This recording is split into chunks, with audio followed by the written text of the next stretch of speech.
महाभारत का डंका अरे लड़ने चले बहादुर बंका। सज के कुरुक्षेत्र में चला है बर्बरी।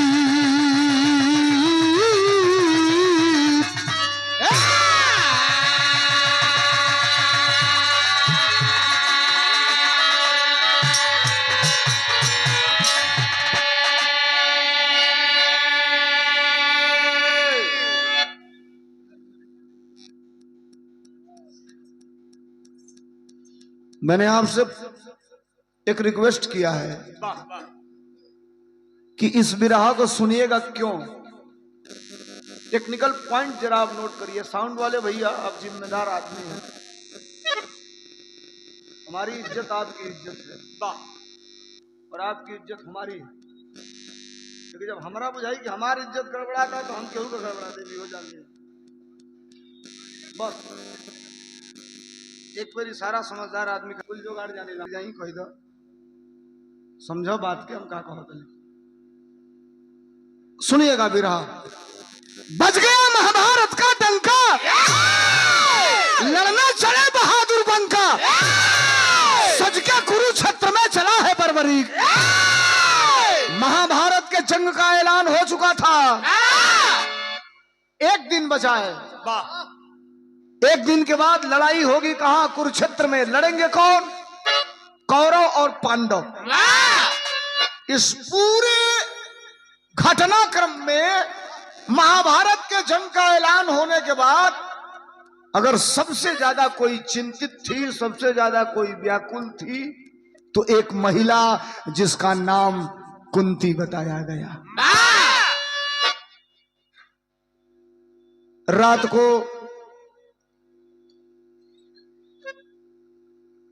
11 बज रहा है, अपने घर से कुंती निकल चुकी है। कहां जाती है? धृतराष्ट्र के दरवाजे पर धृतराष्ट्र बैठे हैं। कौन धृतराष्ट्र? अंधे धृतराष्ट्र। और एक तरफ गंधारी बैठी है, हाथ जोड़ के कहती है कि प्रभु साहब, घर के मालिक हो, मना लो इस युद्ध को, रोक दो युद्ध, नहीं तो दोनों तरफ से लाशें गिरेंगी तो खून अपना ही गिरेगा। एक बात मैं बताऊं, महाभारत को टाला भी जा सकता था। केवल 5 ही गांव न मांगे थे पांडव, 5 ही गांव नहीं दिए तो 5 गांव के बदले महाभारत हो गया और आप लोग 5 किलो राशन पे आके टिक गए। केवल 5 ही किलो ना साहब। नहीं समझ में आता कि हमारे बेटे और बेटियों की पढ़ाई खत्म हो रही है। नहीं समझ में आता कि पिछड़े जात के हमारे बेटे और बेटियों का स्कॉलरशिप मिलना बंद हो गया है। नहीं समझ में आता कि हमारे बेटे और बेटियों के दवाई का इंतजाम खत्म हो चुका है। सवाल ये नहीं, धृतराष्ट्र न कुछ बोल रहे हैं, न गंधारी कुछ बोल रही है। कुंती हाथ जोड़तिया, जब ना बोलल लोग तो रात का 12 बजल कुंती खड़ा भइल, रोते हुए वापस अपने घर को आ रही है। तब तक रास्ते में कुंती को एक औरत मिल गई जिसका नाम नैसृति बताया गया। अब देखती है नैसृति, कुंती रोते हुए आ रही है, कलाई पकड़ लेती है। कुंती पूछती है क्यों मेरे कलाई को तुमने पकड़ा? तो कही माँ तुम रो क्यों रही हो? तो कही कि बेटी इसलिए रो रही हूं कि कल से महाभारत चालू होगा, परसों से दोनों दल के तरफ मेरी भावनाएं हैं, कौरव पांडव लड़ेंगे। एक तरफ विशाल सेना खड़ी है और एक तरफ केवल मेरे 5 बेटे पांडव हैं। केवल भगवान कन्हैया उनके साथ हैं। रो इसलिए रही हूं कि एक भी बेटा अगर मेरा मार दिया जाएगा तो मैं फिर जिंदा नहीं रह पाऊंगी। मैं श्रुति आवाज दे दिया, कहती है खबरदार, तुम्हारे खानदान में एक 12 साल का योद्धा है। कितने साल का? 12 साल का। अकेले पूरे महाभारत को खत्म करने की हैसियत रखता है। हो गई आसोस कुंती है, 12 साल का लड़का योद्धा अकेले महाभारत खत्म कर देगा। कलश तो कुंती कहती है कहाँ है? तो कहीं अब तुम छोड़ दो, तुमको डर है ना कि तुम्हारे बेटे हार जाएंगे, 5 हैं और कौरव कई करोड़ों हैं, तो ये सब हमारे ऊपर छोड़ दो, गारंटी ले रही हूं तुम्हारे बेटे हारेंगे नहीं। ये 12 साल का योद्धा लड़ने जाएगा। कुंती अपने घरे, नैसृति अपने घरे। सबेर भइल, नैसृति वो 12 साल के बेटवा के सबेर में उठा के जगा के मोर मैदान करा के नहवा धोवा के कुछ नाश्ता भोजन करा के अब पीताम्बरी पहिरावतिया वो 12 साल के लड़का के विराम हमारे तरज लाग गई। कौन तरज हमार सब ना भैया, कम मत करा, वो हिले का निकल देता। हालो छुआ मत।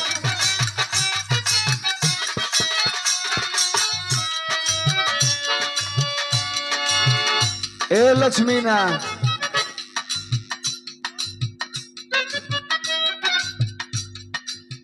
मरद खूब पनिगर होखे। अरे वाह, पनिगर खैर तू अगर रहता पनिगर तो तोके समझ में आई कि पनिगर मरद कैसन होला। वाह वाह। देखा हूँ हर से सुने लो कहेला कि मरद के ना सुतना ना होके चाहे, सुतना ना होके के चाहे, मरद के रूसना ना होके के चाहे, मरद के मुतना ना होके के चाहे।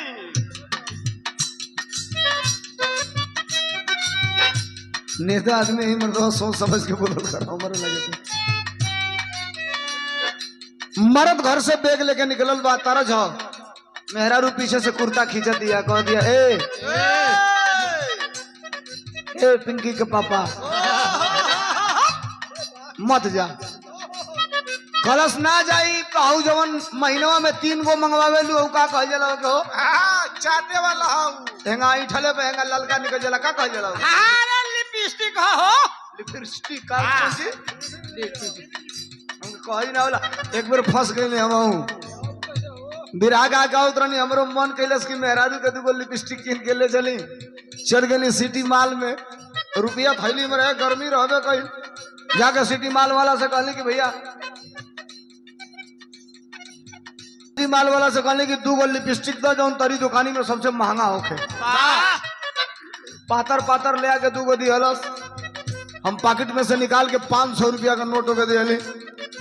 लगल ऊपर नीचे ताके कहा तो सोलंकी भाई हवा, हम कहनी हाँ, तो कहता का देता, हम कहनी मर्दे 500 देनी असली है, नकली थोड़े भाई।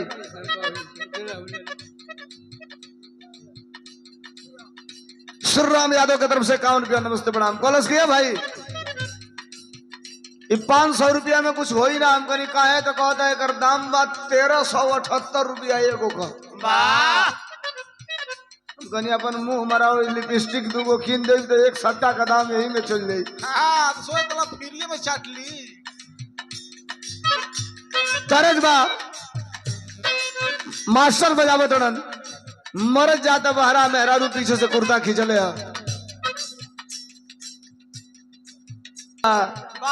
तो कॉलेज की अरे ना जाई तक घर का रोजी रोटी कैसे चली। मेहरुआ बतावत बिया का बताउलस का करे जाइबा एहो का करे जाइबा कमाया बांगलोर पिया।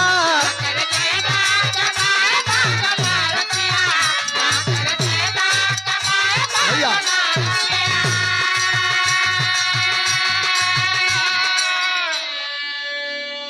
का भाई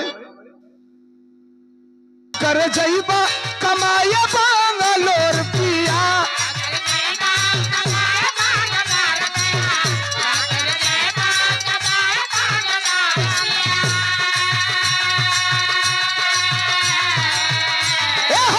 का करे जाइबा कमाया बांगलोर पिया। खोली ले त घर ही, खोली ले त घर ही किराना स्टोर पिया। खोली ले त घर ही किराना स्टोर पिया।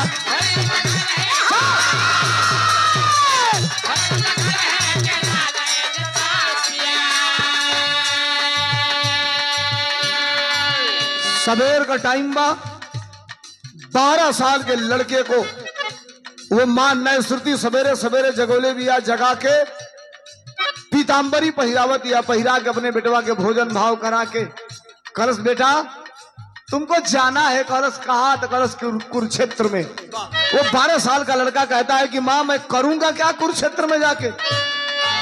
वो नए श्रुति कहती है कि लड़ना है तुमको।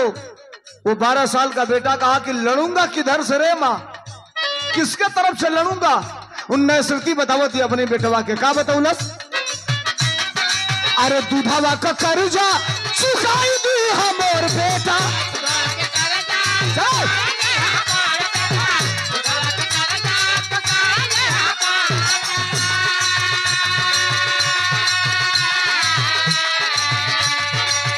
कहीं सुनाओ? अरे दूधावा का कर्जा चुकाई दी हमर बेटा। हारी जेवो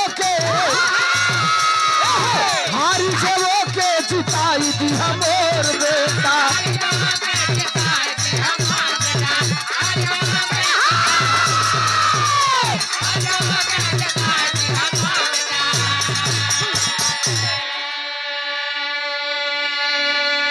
कल सुनो, कुरुक्षेत्र के मैदान में जाना बेटा, तुमको लड़ना है बेटा। जानते हो किधर से लड़ना है? जाके वही कुरुक्षेत्र के मैदान में खड़ा हो जाइए और तबले धनुष बाण न चलिए जबले लड़ाई में शुरू हो जाओ।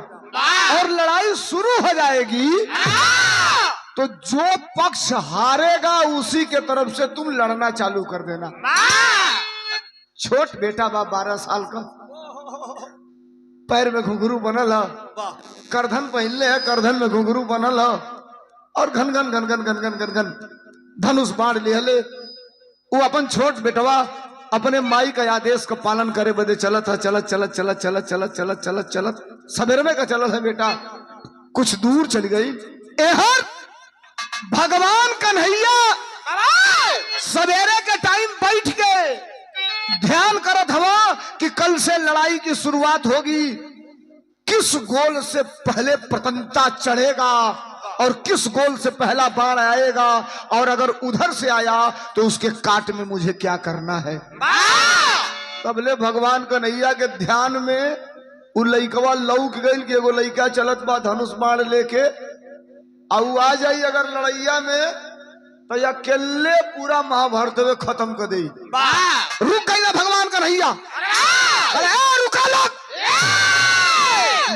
भगवान कन्हैया आई के रास्ता में खड़ा हो गई ना। यहाँ से बेटवा चलत हो, यहाँ से आके भगवान कन्हैया खड़ा हो, घन घन घन घन बाजत हो घुंघरू। संस्कार आज के डेट में खत्म बा, बिल्कुल खत्म बा। मतलब पहले भसुरे का परछाई भव ही नहीं काढ़े।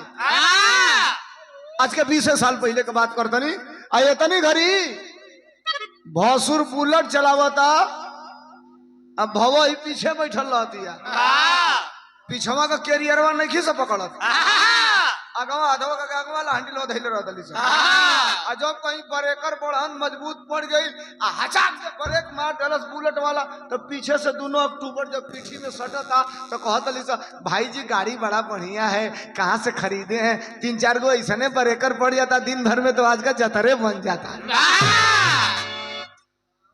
5-11 एक बार लगा देता। पहले बियाह करा के लइका आवा, अगर महतारी बाप दुआरी पर बैठल बा तो घर के भीतर लाजन ढूको सना।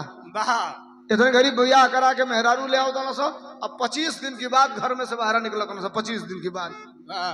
ये संगतिया पूछा था कि भैया कहीं हित ही चल गया का, तो कहता से नहीं नई मेहरारू है, उसको समझा बुझा रहा था कि कैसे घर में रहना है। ये पहुना घर में काकी चाची ने की समझाओ कि तू ही समझेगा तो समझिए। ये 100 रुपयों, ये 500 रुपयों का आशीर्वाद आशीष यादव नन्हे छात्र सभा जिला उपाध्यक्ष मिलिया, दिनेश यादव विधानसभा जिला सचिव, सार सम्मान, बहुत धन्यवाद, बहुत नमस्कार। बेटा चल दिया, भगवान कन्हैया आकर के रास्ते में खड़े हो गए। कन्हैया बेटा रुक, छोट लड़का धनुष बाण टंगले कलश के, हाँ महाराज बताइए। ब्राह्मण के भेष में है भगवान कन्हैया, असली भेष में नहीं खा, गेरुआ वस्त्र पहने हैं। संस्कार इस बेटा के पास है, झुक करके प्रणाम किया। जो ही झुकल तो ले फिर घनर घनर बाजल। कारण ही रहे कि लइकवा करधन पहनले रहे। करधन माने बुझत नहीं सबे डाड़ा जेके कहल जाला। तू पहनले हो लक्ष्मी छोटे पर। हाँ भाई लइका छोट रहे ना सो तो पहले काकी चाची मेला में जा सो तो कुछ ना किन के लाओ से तो डाड़ा खरीद के लाओ सो। डाड़ा जेके करधन कहल जाला, करिया के धागा में रहेला। आ छोट लइकन के पहनावल जा तो वही में दूगो हई कौड़ी वही में गुह दिहल जा। वही बीचो में लमहर के रहे एगो। मैं उजान तो कब लगे उ चानी को उ काकी माई हमनी को चानी को हेते बड़ा छुन्नी बना के वही करधनिया में लटका दो से। जान तो काहे कदी जौन छोटका लइकवा कई गो बिगड़ा होना से बार बार हथवा उजला के हेंगा लगे सन्नी से तो उ चनिया वाला जौन में लटकल रहेला तो जब हाथ डलिया सा तो तनी लमहर रही तो चनिया वाला पकड़ाई तो टाइट रही तो मिसल का छोड़ दिया सा आदत खराब हो जाए। हंसलो मत, ये पुरान समय कई काकी चाचिन कई नया टेक्निकल जुगो कुल करे। वो वैज्ञानिक रहली सो तनी घरी का हंस देला मिल गई मजा तो के।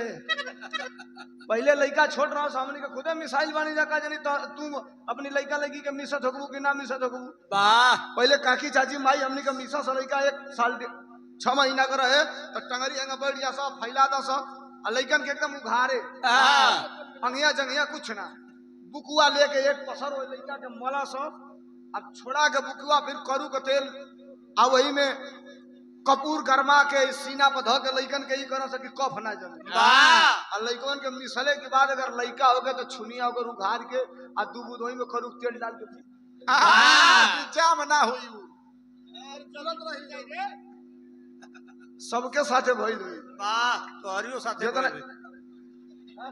केकर ने के फुकाई अब जगर नहीं के फुकाई लो अब भागा होखे ओकर खातिर का अब जगर नहीं के फुकाई लो कर अब थोड़े फुकाई अब फुकाए लायक रह गेल बाबू अब कटाए लायक होई के फुकाए लायक होई ये तो नहीं कर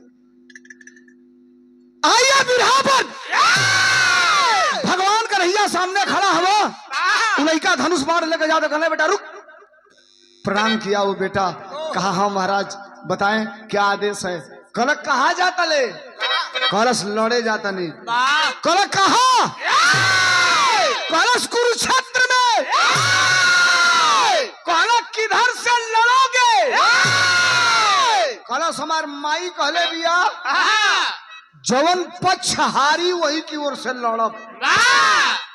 अब तो हवा खराब भगवान कन्हैया का कहला रे 12 साल का बा एकर लगे इतना हैसियत बा कि अकेले पूरा महाभारत के खत्म कर सकेला।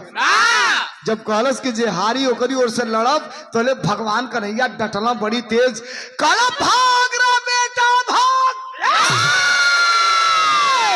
अरे इतना बड़े बड़े वीर हवा सा जब बाण चलई तब बाण के हवा से उधिया के कई किलोमीटर दूर जाके गिर जाइबे।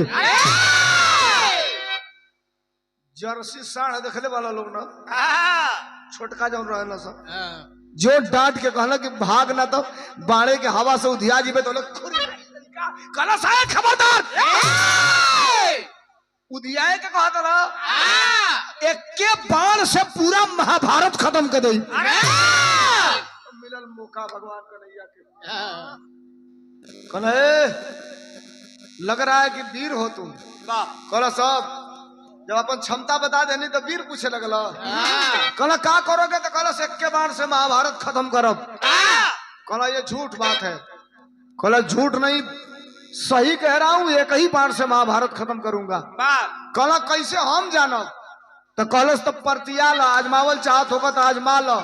तो कहला हम ट्राई कर चाहता कि एक के बाण से कैसे महाभारत खत्म करबे। कहलस ट्राई कर लीजिए। भगवान कन्हैया कहत हवा तो विराग हमारे तरज लाग गई। कमन तरज है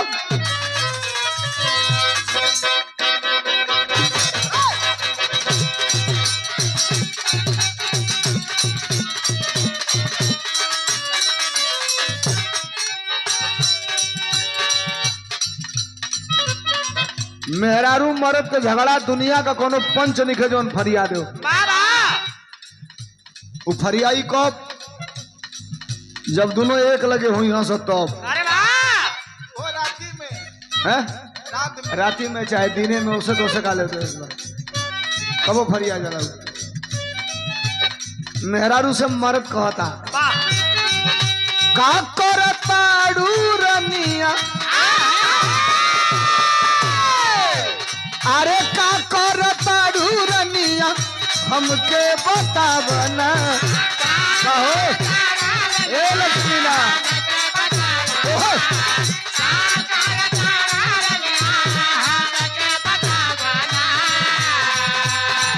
रूपवा से पर्दा तनी रूपवा से पर्दा तनी रनिया हटावना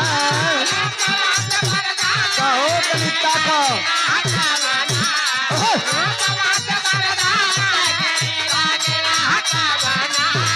अरे का करता ढूरनिया हमके बतावना रूपवा का पर्दा तनी रनिया हटावना दम मेहरुआ कहला से माथे पर हम बिदिया लगवनी माथे पर हम बिदिया लगवनी निहली रूप सवारी कलम जी सरक जाता सजन जी सरक जाता कमर में उसको वाली साड़ी जिया हो काका जिया जिया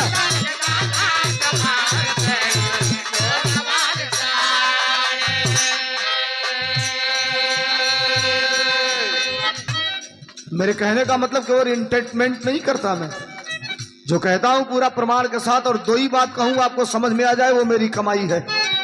भगवान कन्हैया कहे कि एक ही बार से कैसे महाभारत को खत्म करोगे कहा कि आजमा लो मैं एक ही बार से महाभारत को खत्म कर दूंगा जहां खड़ा रहना तो ले तकला वो एगो पीपर का पेड़ रहे तो कहला जगह अगर एक बार से महाभारत खत्म कर सके तो अब हमके परीक्षा दे हम ट्राई करब कहलस कौने ना तो कहला सुन का बतौला वीर अगर हुआ हमके अरे वीर अगर हुआ हमके वीरता देखावना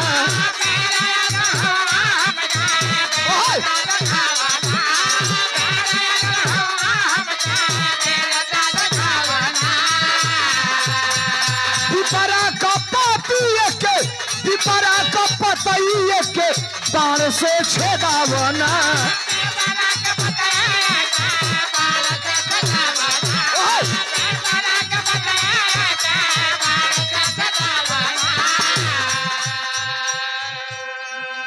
अगर वीर हो तो ये जो पीपल का पेड़ है इसके जितने पत्ते हैं एक ही बाण से अगर छेद दोगे तो मैं समझ जाऊंगा कि एक ही बाण से पूरे महाभारत को खत्म कर दोगे नहीं तो मैं तुमको वीर नहीं मानूंगा। और जो कहला तो लइकवा पीछे मुड़ल अपने तरकस के ओर तकलस एगो बाण निकाले के तो एगो पतैया तूर के निचवा गिरा के अब पैरवा का पंजो वही पर धो दिया दबा दिया को चुरवा ले तो लइकवा का कैलस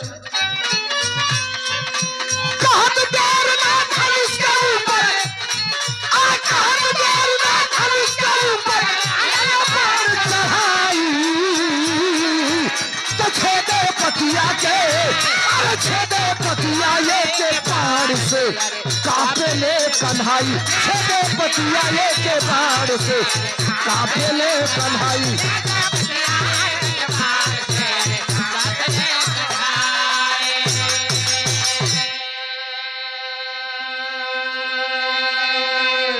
सौरभ चौधरी जिला उपाध्यक्ष समाजवादी पार्टी भाई का फरमाइश हुआ विरहा के बाद बीच में ना बहुत धन्यवाद बहुत नमस्कार भैया के नमस्ते प्रणाम।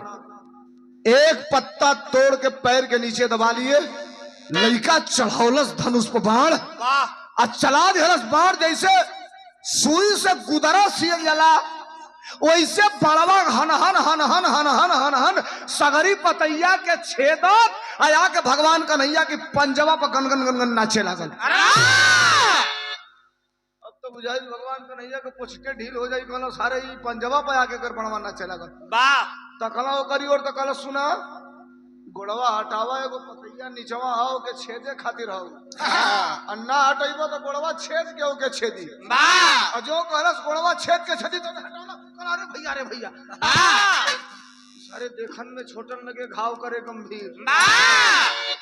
कहा बहुत वीर हो, बहुत आशीर्वाद तुमको देता हूं। अरे वाह तुम्हारे वीरता का कोई जोड़ नहीं है, लेकिन जो वीर होता है वो दानी भी होता है। कल से मर्दवा ना जलने कि भिखमंगे से पाला पड़ गया। अरे मांगही के बाद 1.5 घंटा बिना मतलब का लपेट के घोरिया के ये छेदो वो छेदो, इसको काटो उसको मारो। अरे मांगही के बाद सीधे मांग ले लेता, बोले हम आधा रास्ता नियरा दे ले। खाना खानदानी लग रहे हो, लग रहा है कि तुम्हारे खानदान में ये परंपरा है कि जो जबान से निकल जाती है उसको पूरा किया जाता है। कलश देखा हमके टराई को लिहल मांगे के कहत मांगो हम दे दे, खानदान का नाम बता दे तो पैर के नीचे से जमीनी खसक जाएगी। देखा चढ़ावत ना हो लड़का के। कलश सच में, कलश सच में, तो कलश हमको डर लग रहा है। कलश का है कलश लवंडी लफाड़ी, अगर कहीं बात कुछ गंभीर मांग देनी, अगर जबान कट गई हल्लुक हो गई तो हमारी इज्जत चल गई। कलश सुनिए, बात जुबान से, तीर कमान से अगर निकल जाती तो फिर कभी वापस नहीं आती। मांग लो जो मांगोगे, अभी पूरा करके यही दे करके जाऊंगा। कलेगा ना 3 वचन। कल जवन मंगब तवन देव, जवन मंगब तवन देव, जवन मंगब तवन देव। बिरावा के यही जरूर खिलो 1 मिनट मन पर गई है। बड़ा बढ़िया बात कहली है। एक बेर जमराज का पोथी पतरा बिला गई 1 हफ्ता ले। भैया सुनिए लोग, 1 हफ्ता के बाद उनका डायरी मिलल, तो डायरिया खोल के देखा था ना, तो एगो आदमी 1 हफ्ता अधिका जिंदा रह गए अपने अर्दू आई। पोथिया में रोज देखा के मुआवे के बाद अब पोथिया बिला गई तो 1 हफ्ता अधिका जी गई।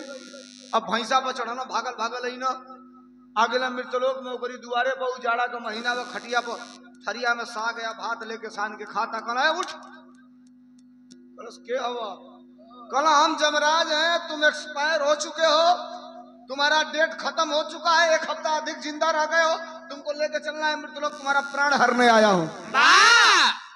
सीधे जमराजवा सारे मुआई जरूर। कल रुका जुगाड़ लगावा, उठल हाथ जोड़लस, कलस प्रभु 1 हफ्ता अगर अपनी मन से हमके जिंदा रख दिया तो हाथ जोड़े तनी मेहरारू 15 दिन से नैहर बिया, रात भर हमके छोड़ दे, खाली उसे भेंट कली, बिहाने आइया हमार प्राण हर के लेके चल रही है, हम चलब तोहरी साथे। गोड़वे छान लिहलस। कहना चल जब 1 हफ्ता जी गई पोथी बिलैले से तब रात भर कौन बात बा, लेकिन सवेरे आई हम 10 बजे।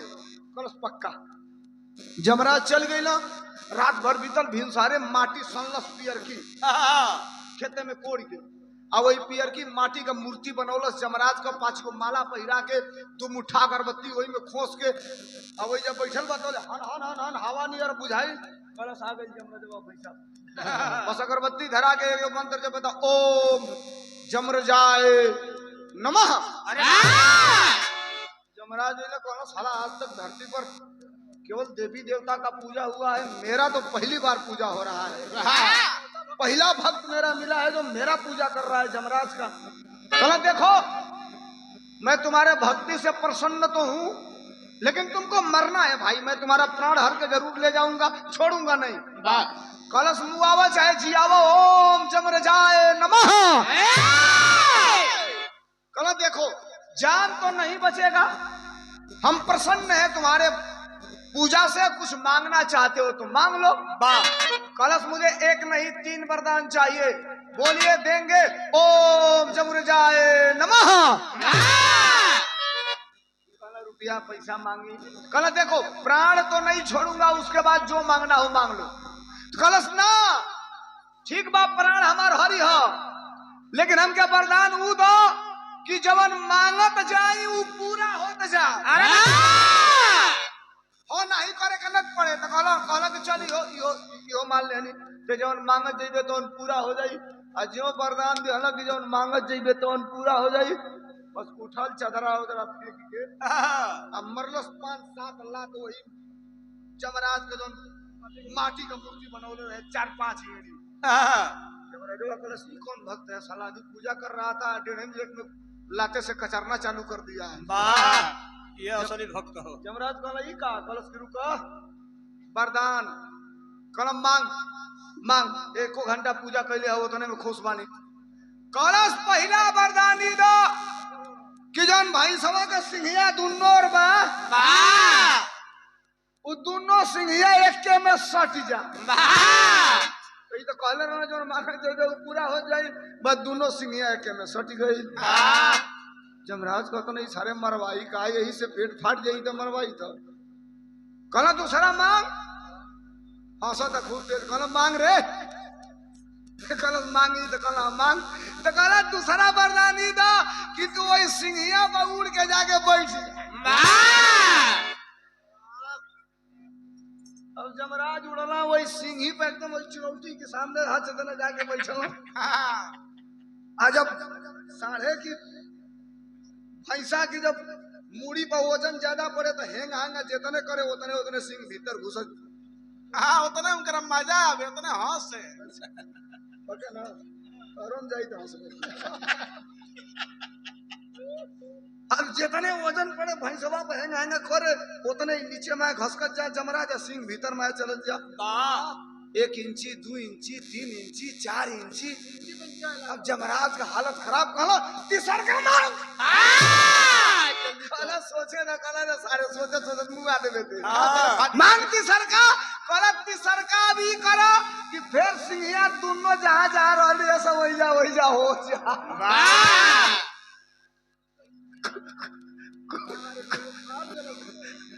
कूद के भगला जमराज ऊपर से, कहना सारे ते यही जरा उते को वही जा ना ले जाएगो। नंते बाउसिरियो पार्टी के पे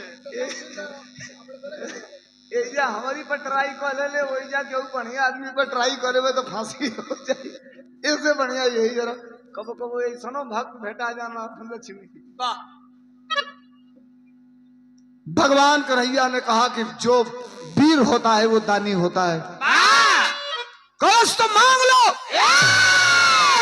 कहा 3 वचन दो, कहा 3 वचन दे दिया, जो मांगेंगे वो यही दे दूंगा। भगवान कन्हैया कहना तो ले मांग रहा हूं, दोगे ना? कलश गारंटी दे रहा हूं जो मांगेंगे वो दूंगा। भगवान कन्हैया वो 12 साल की लड़का से मंगला का बिरहा में टेरी लगल कैसे।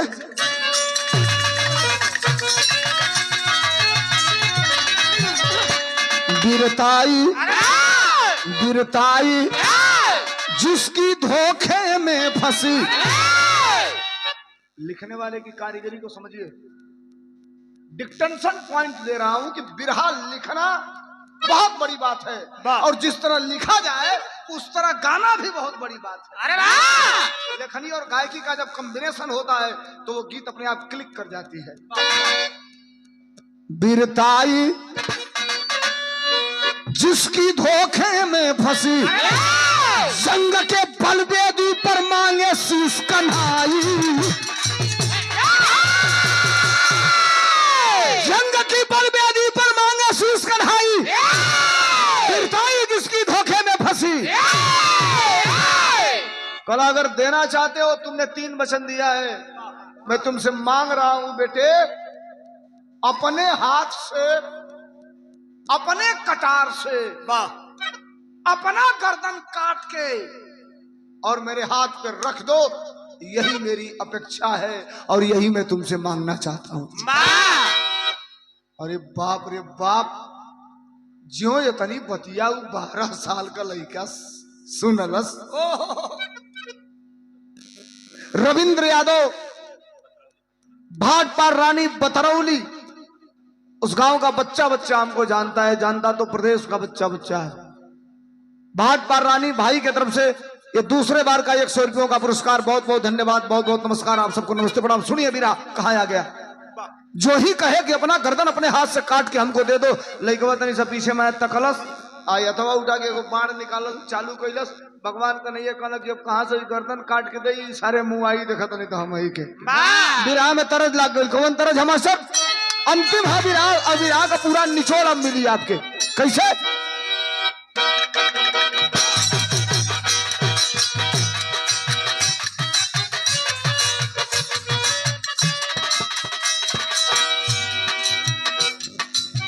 है जौन तरज हमार मास्टर बजावत ना भैया लोग, पहले माई काकी हमार गोदना गोदवाओ सही बाही पर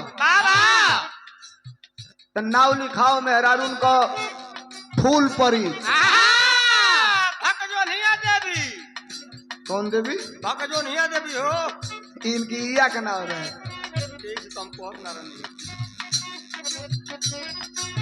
मेहरारू पहले गोदना गोदवाओ सब बाही पर नाव लिखाओ। इतनी घड़ी लइका गोदना गोदवाओ तो सब गोदनवा का नाव बदल के हो गइल बा टैटू। अरे वाह।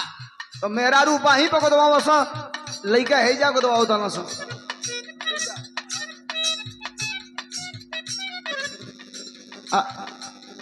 यही जले नहीं खे कनी मन। वाह। कई गो तो ऐसा ऐसा जगह गोदवा ले तना सके देख ले तो दिन भर खाना खाए के मन ना करे।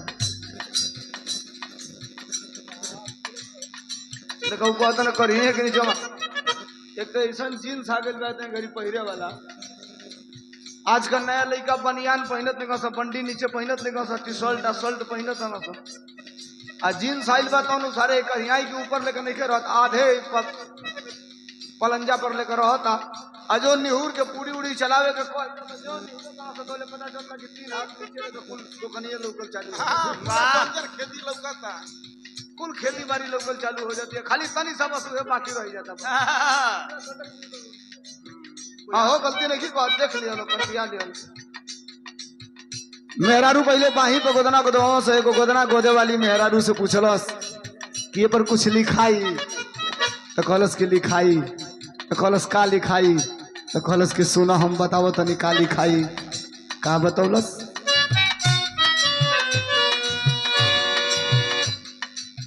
चूड़िया पर नाम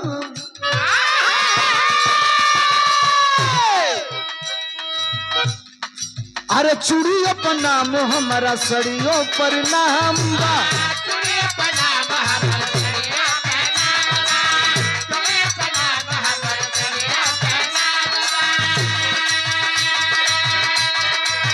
उनका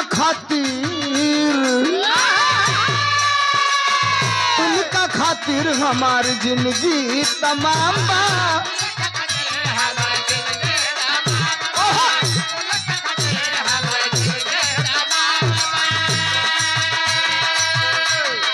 अरे चूड़ी अपना मुहम्मद सड़ियों पर नाम बा। उनका खातिर हमारी जिंदगी तमाम बा। सरधा पूरा मोरे मनामा के, सरधा पूरा मोरे मनामा के, गोदा गोदा खाली भाई, गोदा गोदा खाली भाई, गोदनमा के गोरे हथवा पर नाम सजनमा के, गोरे हथवा पर नाम सजनमा के।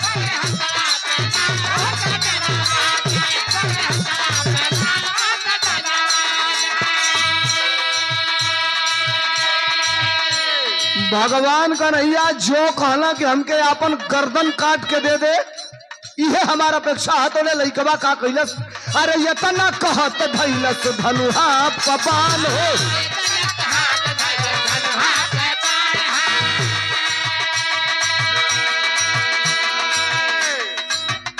जो ही कहला अपन गर्दन काट के दे, तौले कैलस का कारण बताब ना तो ले ले पहचान हो।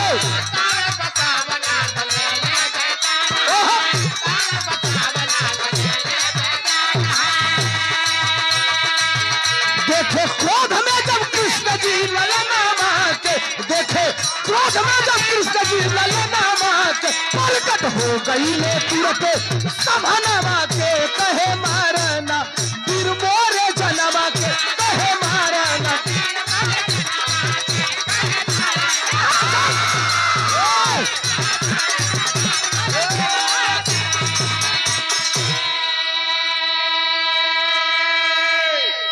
घड़ी देखिए 2 मिनट बिरहा खत्म, और इस 2 मिनट में इस बिरहा का मेन पॉइंट, मेन बात जो है वही आपके बीच में रख दूंगा।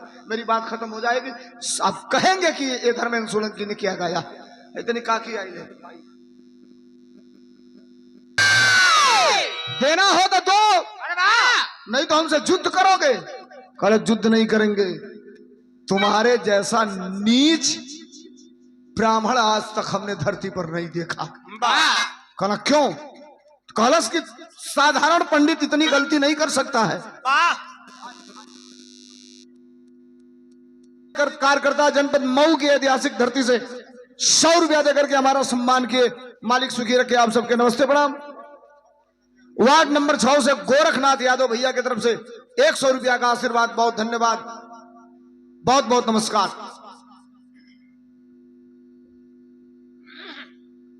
बिरहा कहां पहुंचल लाला लाल के जो ही चढ़ावले हो तब तक भगवान कन्हैया सामने आकर कहा खबरदार नहीं देना है मत दो। लेकिन ये गलत काम नहीं, गलत सुनो। 1 मिनट का वक्त देता हूं, तुम हो कौन ये असली भेष में आ जाओ, नहीं तो मेरी बाढ़ जब तरकस से निकल करके प्रतंचा चढ़ा दिया हूं, अगर चल जाएगा तो बिना गर्दन कटे वापस नहीं आने वाली है। भगवान कन्हैया पगलाई बा सारे जो चला ढेर से गर्दन कटिए जाई, महाभारत हो बाद में, पहले हमारे महाभारत हो जाई। आधा मिनट लगल, नीचे से हर हर हर हर शरीर बदलल चालू भइल। 20 से 30 सेकंड में भगवान कन्हैया एकदम असली भेष में आ गया। ये लड़का पहचान गया, इसलिए कि घर में पूजा होती थी भगवान कन्हैया की। जो ही देखलस हाथ जोड़लस, मुड़िए पटक दिलस वही गुड़वा पर। कलस महाराज क्षमा करेंगे, मैं इतना देर कर दिया आपसे वचन देके, वचन पूरा करने में। पकड़ा, कटार निकाला और एक छोटा अपने हाथे बाएं हाथ का पकड़लस, दाहिना हाथे एक गर्दन का कटार सटौलस तोले। फिर कहलस के महाराज वादा पूरा करने जा रहा हूं, जो आपने कहा उसको देने जा रहा हूं। चुप रहा नहीं, अति कदी हलो इतना हम ना झेल पावे, नहीं झेलिए ना पाओ, अब मजबूरी में हमार के दुआरे बानी तो झेलत नहीं। सबके लिए रमो के नाप लिया लो और बोलो कुछ ना 100 ग्राम ले लो, बोलो उतने की बात बोलो, बेंदाज होली बोलो, पते ना लगी बिहाने दाल किनाई किना किनाई एक ठिकाना नहीं। 100 ग्राम में औकात दिखावल चालू कर दे। बोलो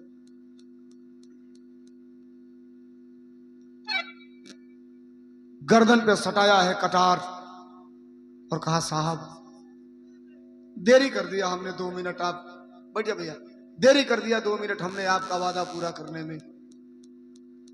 काट के गर्दन अपना मैं आपके हाथ में देने जा रहा हूं, लेकिन आदेश अगर आपका हो तो एक सवाल मैं आपसे कर रहा हूं, हाथ जोड़ रहा हूं। भगवान कन्हैया ने कहा करो सवाल। तो कहा साहब मेरी मां ने कहा था कि कुरुक्षेत्र में जाना, जो हारेगा उसके साथ लड़ना। 12 साल का अबोध बेटा, हमारी आपकी पहली मुलाकात, अब पहली मुलाकात में हमार गर्दनवा कहे मांग लिया तू?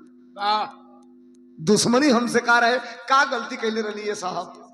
कल देख सवाल तुमने कर दिया, जवाब अगर नहीं दूंगा तो तुम्हारी आत्मा भटकेगी, और ये कॉन्सेप्ट क्लियर करना जरूरी है। तो मैं तुमको ये क्लियर कर रहा हूं कि मैंने तुम्हारा गर्दन क्यों मांगा। अब लड़का कटार अपने गर्दन पे लगाया है, एक हाथ से अपना झोंटा पकड़ा है, बाल पकड़ा है, कल हाथ नीचे कर, कटार फिर गर्दन पे लगा के देना। लेकिन तुमने जो सवाल किया है उसका जवाब सुन ले। लड़का कहा बोलिए महाराज, हाथ जोड़ ले। कल देख तेरा गर्दन मुझे काटना इसलिए जरूरी हो गया कि कुरुक्षेत्र के मैदान में 2 गिरोह है, 2 गोल, एक कौरवों का एक पांडवों का। संतोष सिपाही भैया का, एक पांडवों का, कौरवों की विशाल सेना खड़ी है और मैं पांडवों के तरफ से हूं। पांडव मतलब समझ रहे हो, तेरे खानदान के तरफ से हूं, तेरे बुजुर्गों के साथ मैं खड़ा हूं।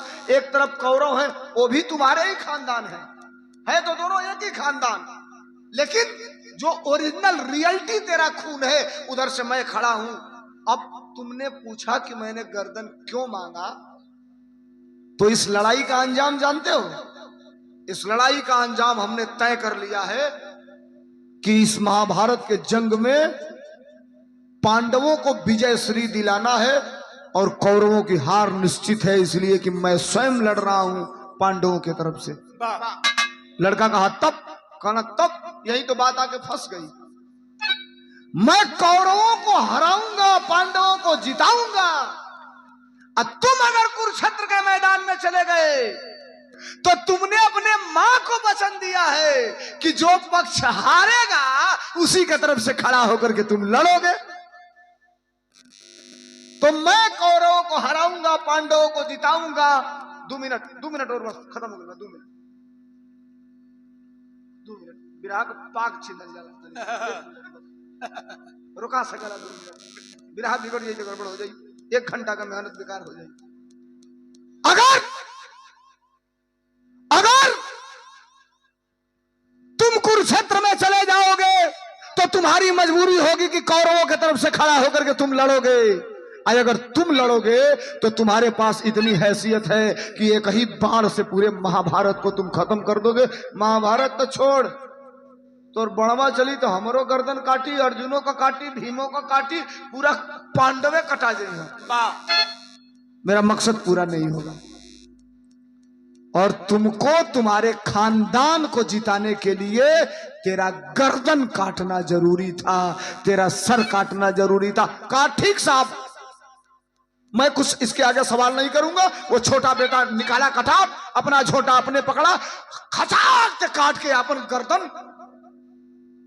बाल पकड़े ले भगवान कन्हैया के हाथे पर पचाक कर रखलो, खून का छींटा पड़ल हो। भगवान कन्हैया जो ही हाथ पली है ना तबले वो कटलका मुड़िया की अखिया में से 2 ठोप आंसू गिर गई।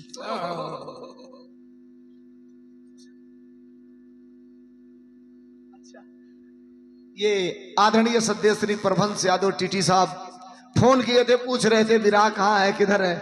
और प्रभंस भैया की तरफ से ये आपका सम्मान है, आपका प्यार है, आपका आशीर्वाद है। ये 500 रुपया और सुंदर पुष्पहार देकर के सम्मानित किया गया। एक बार ताली बजा के स्वागत कर दीजिए आदरणीय टीटी साहब को। बहुत धन्यवाद, बहुत नमस्कार। जो ही उनके हथेली पे गर्दन काट के दिया तो मुड़िया के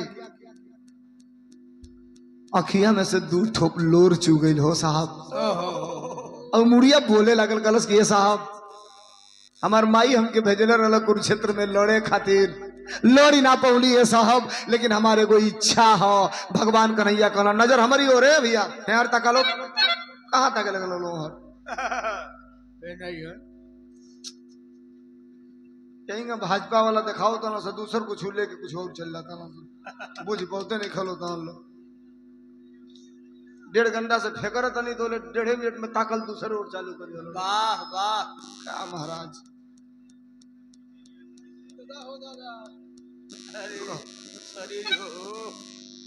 सीरियस बात है, समझिए।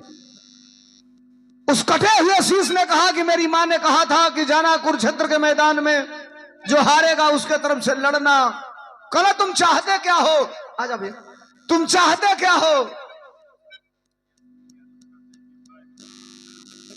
सुनील यादव की तरफ से फरमाइश है, बस 1 मिनट के बाद ये 500 रुपया देकर के सम्मानित किए भैया के। नमस्ते प्रणाम, आपके बातों का सम्मान करूंगा। 2 मिनट केवल सुन लीजिए।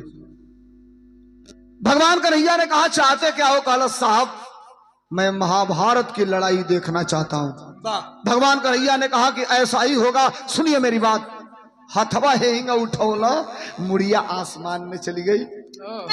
अब एजा का बात एजे छोड़ो, महाभारत का लड़ाई को दिन चलल? कितना दिन चलल? 18 दिन। 18 दिन के महाभारत के लड़ाई में अंजाम ही निकलल कि कौरव हार गए, पांडव विजेता हो गए। जीतले की बात पांडव अपने घरे आई हवा। कुरुक्षेत्र का धरती मटिए खून से लाल हो गई, पूरा खून का बदबू आवे हो भैया। इलो आ गई लोग घरे।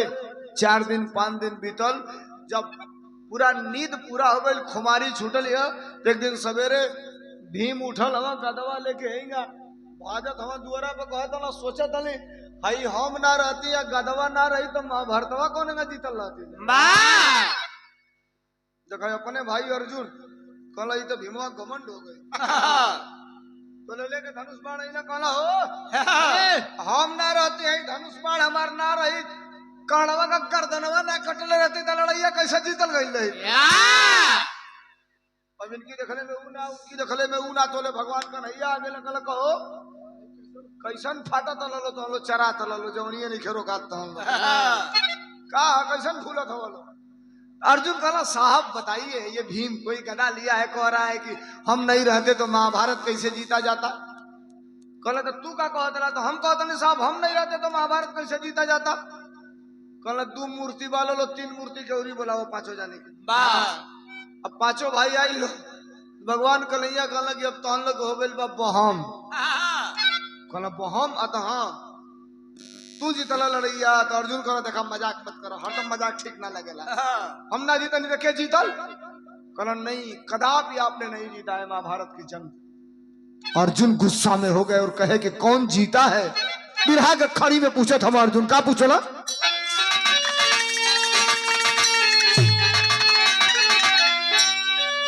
कहला क्या असल विजेता अरे कौन बता दा मोहन रसिया, बंसी वाले के समझ में आई सारी बतिया।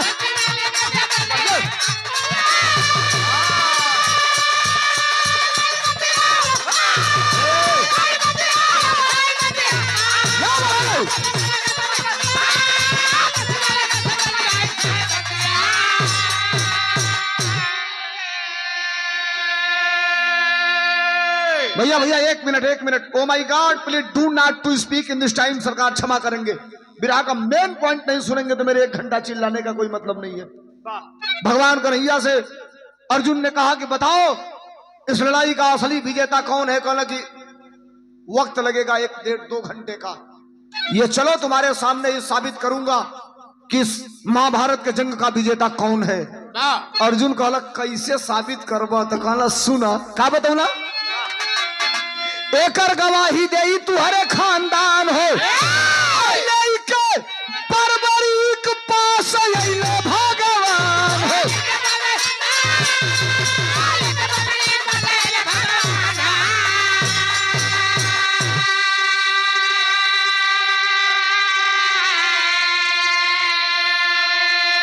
अरे कतल शीश आसमान से उतरा पड़े से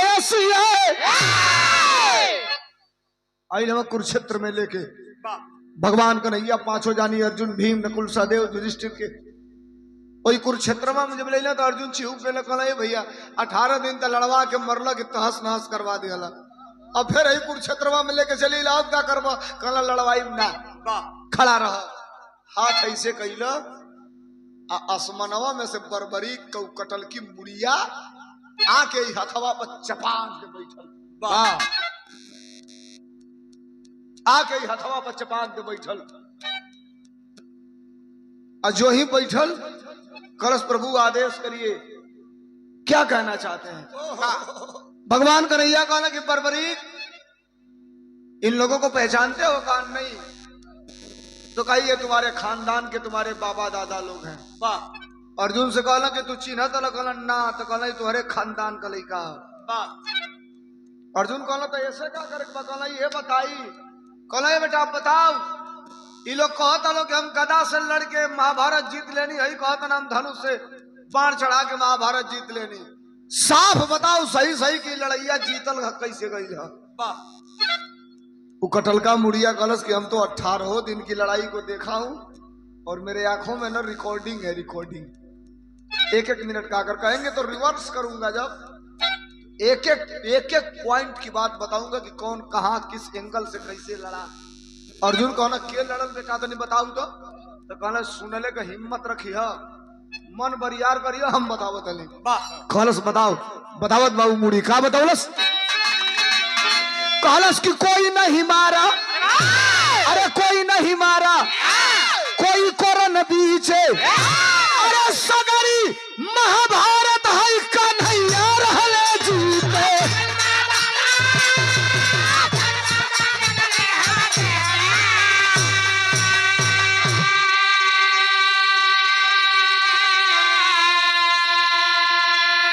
कहलस कि ना हक में ना दादा लग भुलावा छतिया।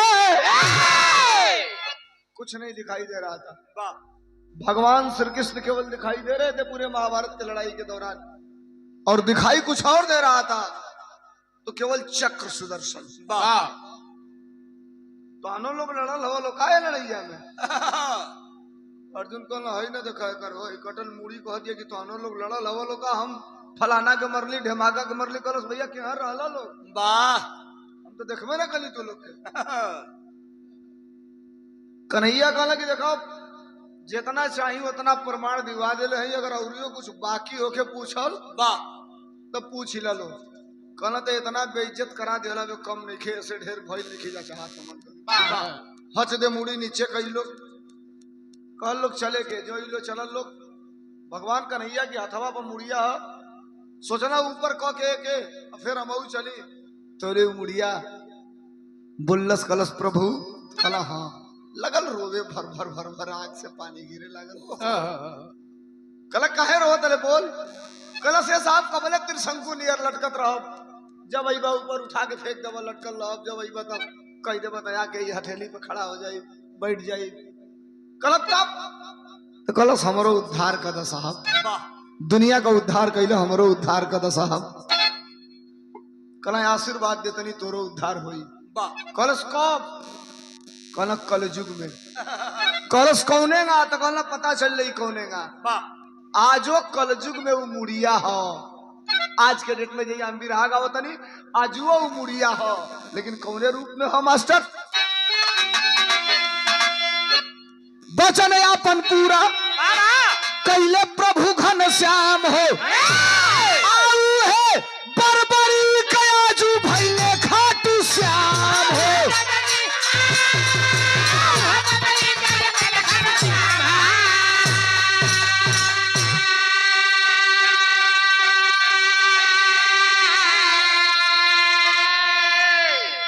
राजस्थान के सालासर में एक मंदिर है जिसका नाम है खाटू श्याम। अब तो दुनिया भर में खाटू श्याम का मंदिर और मूर्ति लगना चालू हो गई, जागरण हो रहा है। कटा हुआ शीश है केवल खाटू श्याम का, केवल ये सर है, दाढ़ी सर है और वही बरबरी खाटू श्याम के रूप में आज के डेट में इस धरती पर पूजा जाता है। खाटू श्याम का कहीं तुम लोग पोस्टर देखो तो वो लोग तो खाटू श्याम के पीछे लिखल जरूर रहा तो हारे का सहारा खाटू श्याम हमारा। माई कहले रहे कि जे हारी हो करे और से खड़ा होकर लड़ी है उहे बरबरी आज के डेट में खाटू श्याम हो गई। भगवान कन्हैया का वरदान दिहल पूरा भइल। आज भी बरबरी खाटू श्याम के रूप में धरती पर पूजल जाला। अंतिम लाइन के बाद अब भाई का आदेश रहल, कुछ भाई यहाँ का आदेश रहल, अब कुछ लोगन का यहाँ से आदेश रहल। एक लाइन जितना में हमार विराह हो गए खत्म। अब जितना में गुरु बिहारी गुरु गणेश करब जौन 1.5-2 मिनट लागी वही 1.5-2 मिनट में तो जौन तो लोग हमसे सुने ला लो ओके